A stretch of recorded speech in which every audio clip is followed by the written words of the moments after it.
Effective today, all POGOs are banned.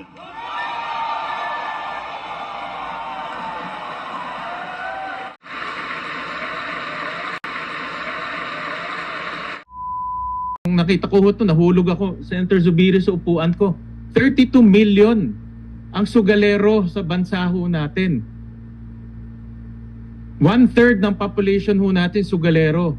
1/2 ng adult population, kasi ang adult is 60 million, sugalero.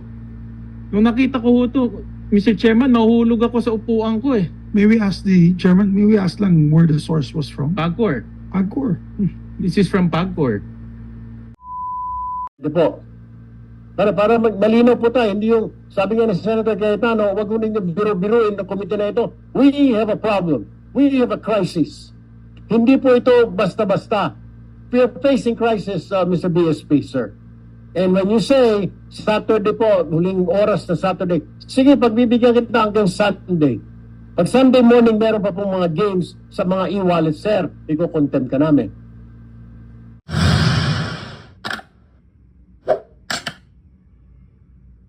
Thank you, Mr. Chairman. Before I ask PAGCOR, 2 or 3 points lang. Deputy Governor, can you clarify? Sabi niyo kanina kay Senator Marcoleta, may order na kayo na tanggalin yung links. Yes, Your Honor. So, hindi sumusunod sa inyo. Do you have GCash? Yes, Your Honor. I-open niyo yung GCash mo ngayon. Nandiyan pa huli yung link. We gave them 48 hours, So- Your Honor, to take down the links. When did you order, Deputy Governor? Today, Your Honor. So, can you please, I know, sir, sa banking, very conservative, you have a very good reputation. Pero please speak very clearly to us.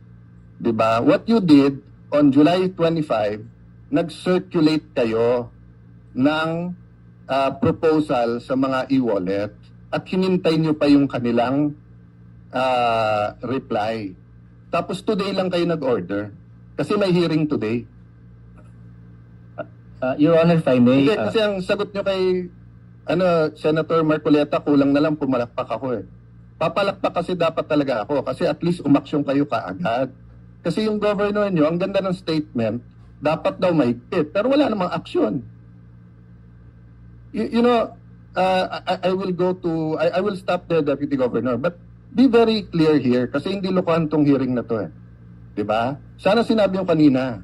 So it took us time and everything, but we're giving them 48 hours.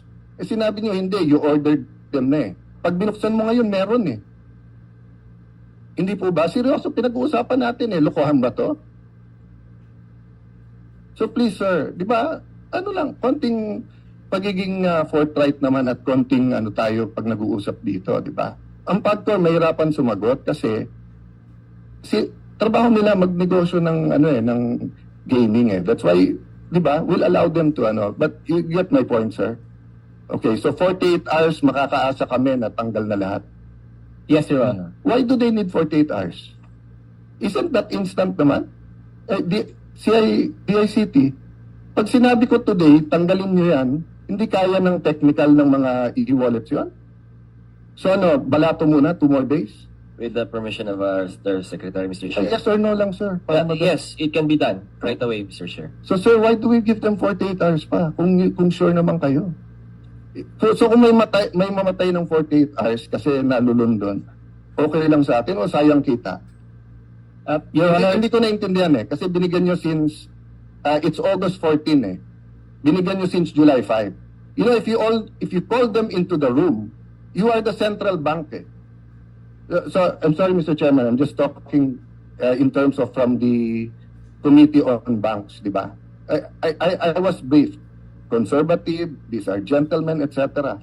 But if you called everyone into the room on July 5 and everyone pumayag, the July 26 wala. You come here in the day of the hearing, you know all of the cameras are here, representing the central bank, telling Senator Marcoleta wala nang links, then nung tinignan ko meron, then we're giving them 48 hours na hindi naman nila kailangan ng 48 hours. Bakit po? Bakit tayo ganun? Your Honor, we gave them sufficient time for all of them to... Sir, DICT just said now, they can do it instantly. Wala kayong technical people sa central bank? Kayo nagre-regulate ng e-wallets eh. Or sayang yung kita nung 2 days?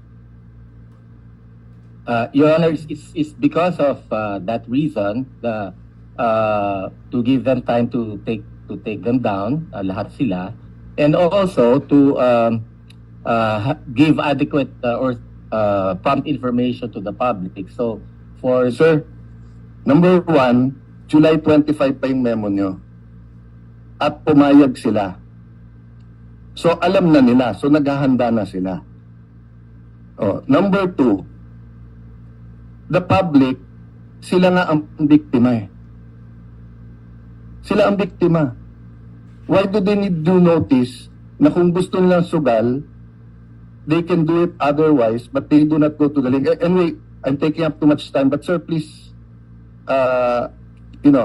I look forward to working with you. I'm sorry, ikaw yung nandito in the central bank, pero central bank is one of the most respected institution na may political will dito. Ang monetary board is independent. So, pag sinabi yung decisive yung action, decisive tayo. Yeah. Sir, may I move to PAGCOR? First of all, may I start by thanking you na meron know your customer. Senator Cayetano, balikan ko lang po si BSP. Kailan mo matatapos itong 48 hours? it starts from today. Kailangan po matatapos. Anong araw po yan? That's 2 days sa Saturday, Your Honor. Sa Saturday. So sa Saturday, expect natin na committee na ito na wala ng games dyan sa e-wallet na yan.